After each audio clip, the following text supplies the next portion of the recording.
Hi, Facebook world. Welcome to my Wellness Wednesday show. This is the third episode. I'm so excited about today because we're going to be talking all about clean eating. Really, what is it?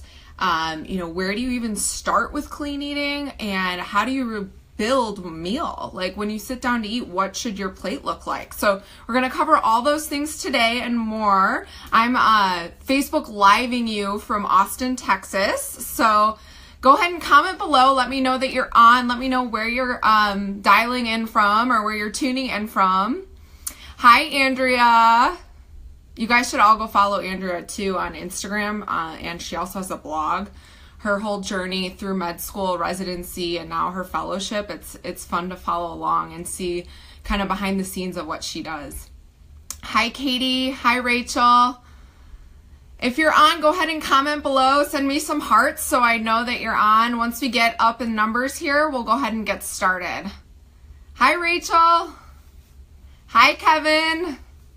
We missed you this past weekend. Hope you guys are all having a great week. It's been super busy for me, but good busy, like productive and fun and high energy. We had a really fun weekend last weekend. My best friend is getting married, Janae, and so we celebrated her bachelorette party in Nashville. That was really fun. Everybody's recovering a little bit on Monday, and now by Wednesday we're all in the flow of it. So, all right, we're going to go ahead and jump in. So again, just to recap, today I'm talking all about clean eating. Really, what is it? Where do you even start? And, how do you build a meal? So the first thing is what is clean eating? You hear that term, and what does it mean? What it means is it's really that you've chosen to eliminate processed foods out of your diet. So you're eating clean foods that, don't have any chemicals in them. They haven't been processed or not a lot of additives. Nothing's been added to them. So when you think about things that come in like a box or a bag, or when you're walking down the aisles in the grocery store and you're picking things off the shelves, a lot of time those things that come in a box or a bag have extra ingredients in them. Like you'll go and look at the ingredients label, and sometimes it's like this thick. So that would be considered a processed food if you can't really read any of the ingredients on there. And, it's got, say, even sometimes 4 ingredients can still be considered a processed food. So I like to stick to the outside of the grocery store when you're shopping. And there definitely are some exceptions. I coach a program, Nutritional Cleansing, and we use products that have more ingredients in them, but they're herbal and there are a lot of different herbs in there. So there are some exceptions to the rules, obviously, but for generally speaking, when you're just talking about clean eating, you want to make sure the ingredients are anywhere from like 2 to 3 ingredients max. It's best if you just stick to things that don't come in a box or a bag. That's my main rule of thumb, unless it's like spinach in a bag. And then also checking the ingredient label and making sure A, you can read all of the ingredients, and B, that there's no more than say 3 ingredients on that item that you're eating. That's how you really know that you're eating clean. And the best place to start when you're making the transition, say right now you look in your pantry and you're like, wow, I have most of the foods that I eat are in my pantry and not in my fridge. That's the first thing. You want to make sure that most of the foods that you go for, you're having to grab them out of the fridge, not the pantry. And if you tend to go to the pantry first, that's okay, now, but that's a good way to determine if you're eating a lot of processed foods. So where do you start? The first thing to do is open up your pantry and look and see how much you have in there. And throw out anything, just get rid of it. Don't even trust yourself, get rid of it. Don't have it in the house. It's okay, you can go to the grocery store and fill up your fridge, but throw it out, get it out of the house. That's the first thing.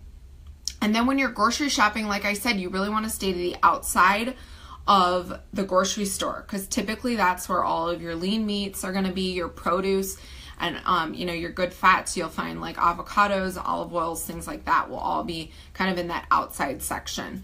The other thing too that you can do is start following. There's so many free resources out there. Start following like cleaneating.com or cleaneatingrecipes.org is a good one.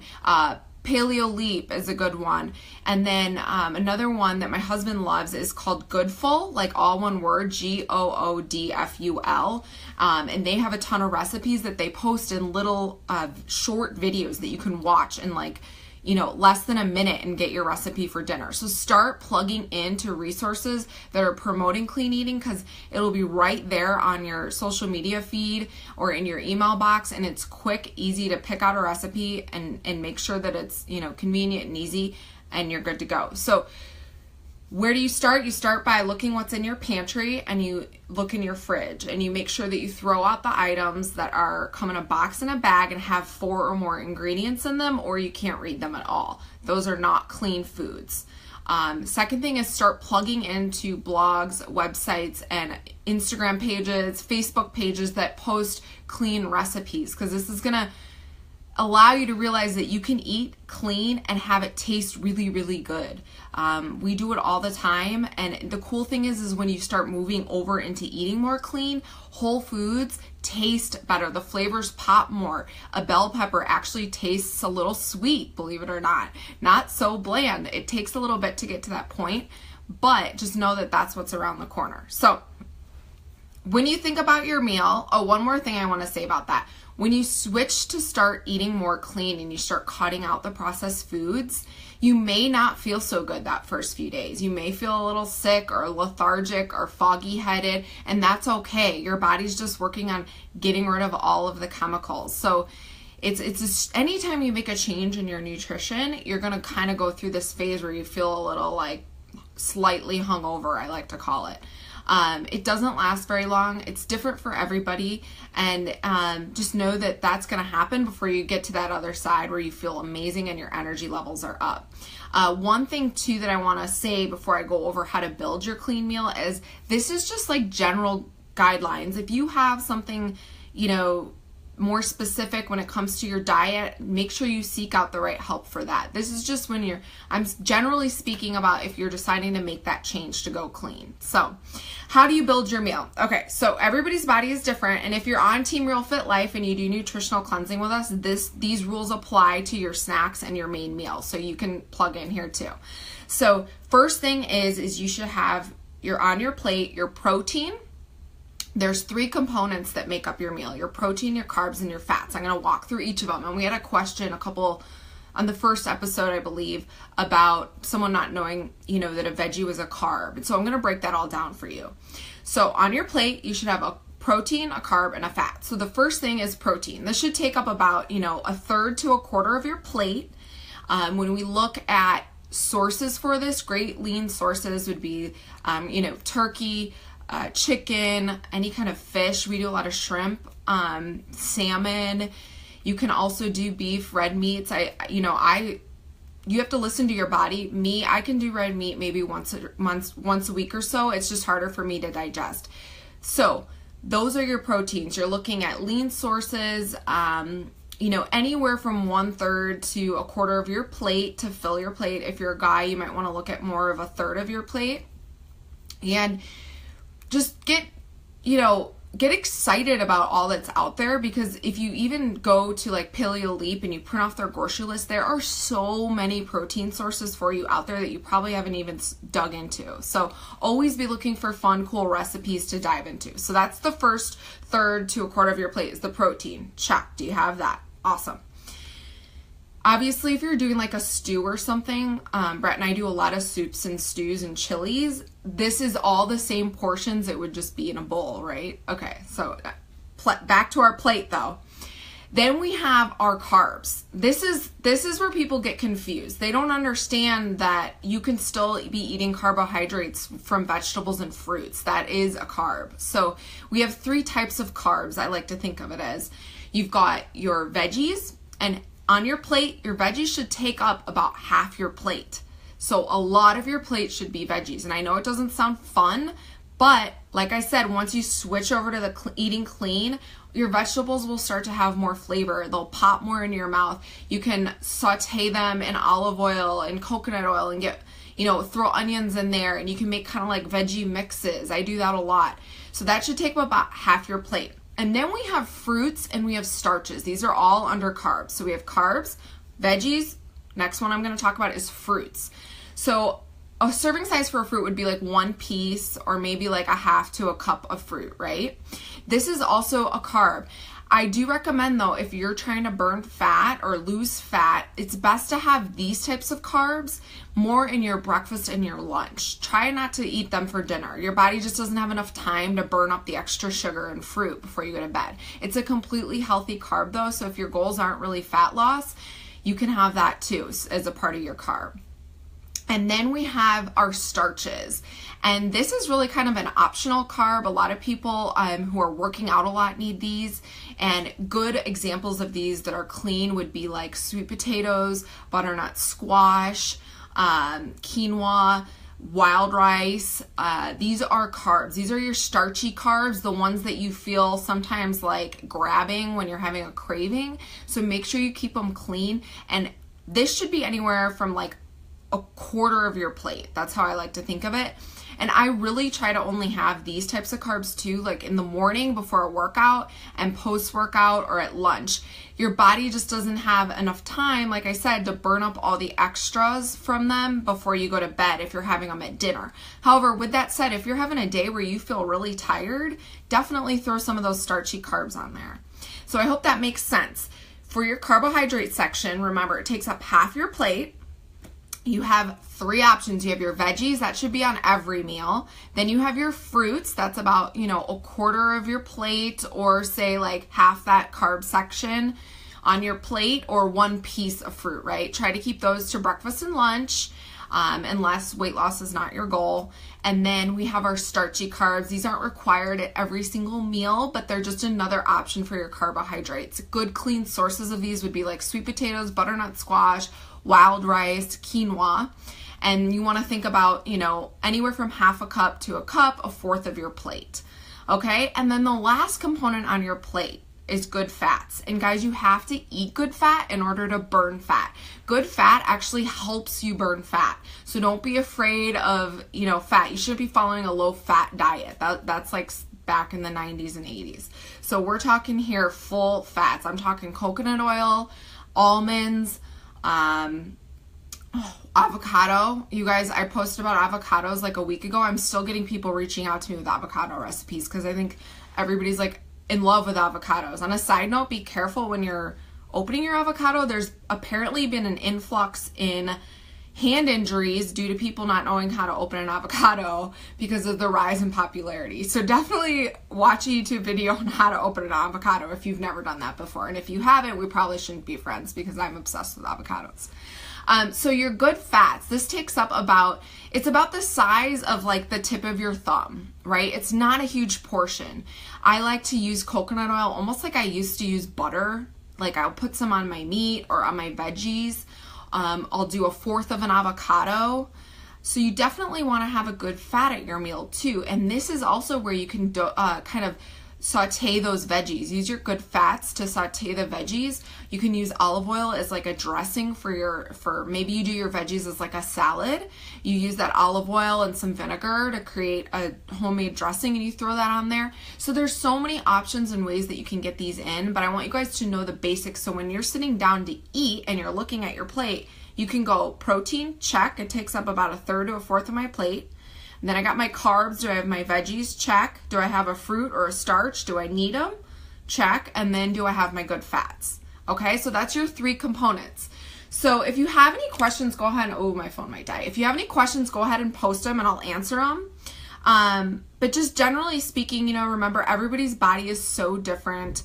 I've actually learned recently that I require a little bit more carbohydrates than what I was eating. So I've actually implemented some more carbohydrates into my diet recently, and it's been amazing. I've had a lot more clarity and energy. So you do have to mess with that balance and figure out what works best for you. But the main thing is just making sure you have all those components every time you sit down to eat a meal.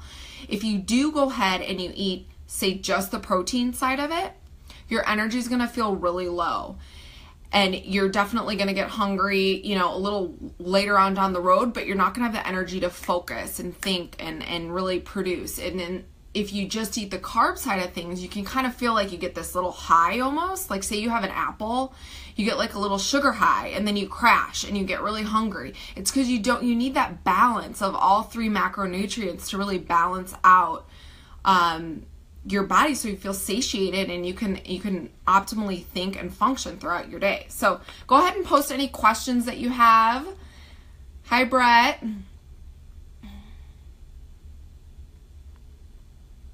Okay, doesn't look like we have any. Hi, Bobby. Doesn't look like we have any questions. Thanks, Mare. My makeup's on point. I do like makeup. That's a little side thing. Maybe one day I'll start a YouTube channel. Yes, Brad. So, unfortunately, ice cream is not really considered eating clean. I do believe everything in moderation, and by moderation, I mean like, every once in a while, not every day. We have like an 80% to 90% rule, so that ice cream would fit under the 10 to 15 to 20 depending on your body. I'll do another show just on that because you do have to live your life and have some fun, right? So that's what we call our 90% rule. It's about 80 to 90 depending on your body percent of the time you're clean, and then you get to have some fun the other times. And we'll talk about balance too on another show. So, great question. Brett asked, what are good fruits to eat when you're trying to lose weight? Because people get confused with the sugar and the carb thing. So, when you're trying to lose weight, the best thing to do is if you're going to have fruits, have them in the morning, preferably like maybe a little bit before your workout and then some after your workout. Now, good fruits would be if you need, in the morning, you're mixing like with a shake, or maybe you're having like a bowl of oatmeal and you've got some eggs on the side and you need to throw some fruit in there. Berries are a great option. They're lower in sugar. You still get that sweet taste. But berries are really awesome because they're super low glycemic, meaning they don't have a ton of sugar in them. Say you're someone who's not trying to lose weight though, maybe you're trying to put on muscle. A banana would be a great option for you because it does have a lot more carbohydrates in there. So therefore you would need the calories to build the muscle. So it's different fruit, the fruits that you eat are going to be different depending on what your goals are. If your goal is weight loss, stick to the more low sugar fruits, berries, green apples, cantaloupe, things like that. Watermelon. That's a good question though, because it does get confusing if you've got specific goals. The main thing is though, you guys are going to see awesome changes just by even moving towards a clean diet. Don't worry about so much, the nitpicky of what exactly you're eating until you've hit a plateau and it's time to refine. So get yourself to a clean eating spot first, like I talked about, eliminating processed foods, looking through your pantry, shopping on the outside of the grocery store, making sure you have your proteins, fats, and carbs at every meal when you sit down to eat. And then once you see that your body's starting to make changes and you're ready to take it to the next level, that's when you can start researching, okay, what foods should I probably cut out if I'm trying to burn some more fat or get to that next level? Oh, that's a good question too, Brett. You're full of good questions. Can you tell some of these questions we talk about at home? So he asked, what do you think about healthy frozen pre-made meals that claim to be healthy? Will those work? It all goes back to, guys, does it come in a box and how many ingredients on there? So when it comes in a box and you flip it over and you look at the ingredients, if there's more than 4, no, it's not healthy. That's not clean eating. So that follows a method that's more calories in versus calories out, which may work for you for a little while, but when your body gets to a toxic threshold, you'll stop burning fat. So you really want to look at clean foods from the beginning, putting in as little chemicals into your body as possible. Frozen meals are not the way to go, in my personal opinion. I used to eat them though. I used to do Weight Watchers. I did Weight Watchers in high school and college, and I used to eat those Smart Ones almost every meal. Oh my gosh, if I could go back and redo it all, I probably would have never had acne. I probably would have never had, some of the bloating and things like that. So your nutrition really is such an important part to everything else, right? Your skin, how you lose fat, whether you build muscle, all these components, how you think and feel, how productive you are at work. So you want to really stay clean, and that's why, because your body can't process and put chemicals towards any use. It's just extra garbage in your body that it has to get rid of. You're almost like doing double time. So the cleaner the food, really the better, and the better you'll feel, the better the results. So, all right. Any other questions? Those were all great questions. Hi, Mom. Cecily's my mom. Do you have any questions, Mom? All about clean eating. I went through, if you're just joining on now, make sure you go back to the beginning and watch, because I went through, what is clean eating? Where do you start? How do you even shop in the grocery store? And then how do you build that main meal? So I think we're good on questions, and I don't want to keep you guys too long. But those were great questions, Brett. And I will see you guys next week. If you're watching this later on the recording, because that seems to happen too, post your questions on this video here and I'll chime in. And if you have any topics on what you want me to, do a show on, like, I don't know, sleep, or how to get your mindset right for the day. I love that kind of stuff too. I'd love to do a Wellness Wednesday show on that, because remember, wellness isn't just about food and exercise. It's about mindset too. You really have to have all of them in place to really get to that happy spot. So, hi, Mark. Yes, the more than 4 comment. It's true. Like, look at it. If it has more than 4 ingredients, it's probably not an option for you. There are some foods out there that are clean, like there's some great brands that make like coconut chips that literally are just like raw coconut and sea salt. That's not what I'm talking about. I'm talking about, you flip a box over, you can't even read ingredient number 3, and then not to mention there's 20 others. It's not a good food for you. What is a good time to stop eating for the night? Meredith, that is a great question, and I used to think it didn't matter, but I've changed my tune actually in the last year or so. And the reason being is because it all goes back to that intermittent fasting that I talked about last week. That is built into our life. That is, when we sleep, we're naturally fasting. Your body needs that time to rest. Your organs need that time to rest. Detox, your brain needs that time to rest. So I always recommend, stop eating at least an hour before you go to bed, because that will give you a solid fast of like 10 to 12 hours. If say you sleep 8 hours, you wake up, get ready in the morning, and you have breakfast another hour after that. So you've got like 10 to 12 hours, we'll say, of fasting. And that is so important for regeneration. Now, obviously, we do, like in our health and wellness group, we do something called a bedtime belly buster. And that's literally just like protein, super easy to digest protein right before bed. That's a different situation. I'm talking about like a full meal before you go to bed. Your body doesn't need the extra work right before you go to bed. Bed is for rest. So give your body at least an hour to digest your food before you go to bed. Let's see. All right, I think we got them all. Those are great questions, guys. Thanks for joining me. Definitely add topics below, okay? Because next week I want a topic. That's how I've gotten all of these topics, is you guys commenting on what you wanted. So let me know what you want to hear about. I'd love to talk about it, and I'll see you guys next week. Have a great night and a great week.